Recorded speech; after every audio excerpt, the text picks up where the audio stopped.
যেহেতু আমরা দীর্ঘদিন বিরোধী দলের রাজনীতি করেছি, আমরা দীর্ঘদিনই সবসময় যে ঈদগুলা করেছি আতঙ্কের মধ্যে ঈদ করেছি। ঈদ করতে আসলে অনেক সময় আমাদের অনেক নেতাকর্মী ঈদের আগের দিন কিংবা তার আগে অনেক সময় গ্রেপ্তার হয়েছে। তো গ্রেপ্তার এড়িয়ে আমরা ঈদ করলেও মানে আমাদের মনের ভিতরে ওই আতঙ্কটা সবসময় কাজ করত। মানে আনন্দ উচ্ছ্বাস যে জিনিসটা আছে তা আমাদের মধ্যে ছিল না। তো যেহেতু দীর্ঘ আন্দোলন সংগ্রামের পরিপ্রেক্ষিতে আমরা গত 24 জুলাই আগস্টের আন্দোলনে আমরা নতুন বাংলাদেশ পেয়েছি।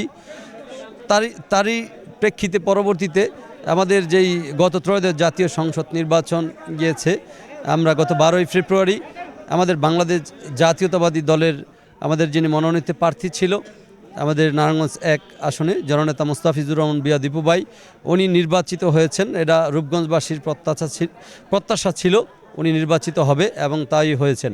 এবং পরবর্তীতে আমাদের দল বিএনপি সরকার গঠন করেছেন এবং আমরা বর্তমানে মানে খুবই আনন্দিত। এই ঈদ দীর্ঘদিন পরে 2006 সালের পরে এই 2026 সালে বিএনপি আবার সরকার গঠন করেছে এবং এই সরকার গঠন করার পরে এই প্রথম আমরা ঈদ উদযাপন করছি।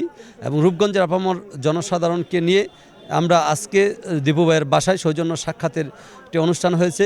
সেই অনুষ্ঠানটা ছিল দীর্ঘ আক্ষেপের পরে যেই মিলন মেলা, সেটা সাধারণ জনগণের মাঝেও মানে আনন্দ উৎসবে পরিণত হয়েছে। সেক্ষেত্রে আমরাও আমাদের মাঝেও আমরা নেতাকর্মীদের মাঝেও মানে এটা মানে একটা দীর্ঘদিন পরে হলো এই উদযাপনটাই ছিল অন্যরকমের একটা অনুভূতি। ওই দীর্ঘ 15, 16, 17 বছর যেরকম একটা বিরোধী দলের নেতাকর্মীদের উপর একটা চাপ এবং আতঙ্ক ছিল, সেই ধরনের আমরা আতঙ্ক দেখতে পাই নাই। এই ধরনের সৌহার্দ্যপূর্ণভাবে বাংলাদেশ চলমান থাকবে কিনা? জি, অবশ্যই।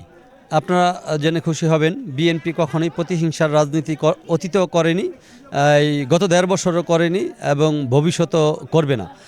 আমরা চাই প্রত্যেকটা এলাকাতেই মানে সহ অবস্থান থাকুক সবারই, দলমত নির্বিশেষে। আমরা যেমন আজকে আপনারা জেনে খুশি হবেন, সকল জায়গায় সকল দলের নেতাকর্মীরা কিন্তু ঈদের নামাজ পড়েছে, যার যার বাড়িতে সে ঈদ করতে পেরেছে। আমরা কিন্তু অতীতে তা করতে পারিনি, আমরা অনেকেই এলাকার বাহিরেও ঈদ করতে হয়েছে। তো আমরা চাই সকল দলমত নির্বিশেষে সবার সহ অবস্থানের মাধ্যমেই আমরা আগামীর স্বপ্নের রূপগঞ্জ গড়ব ইনশাল্লাহ।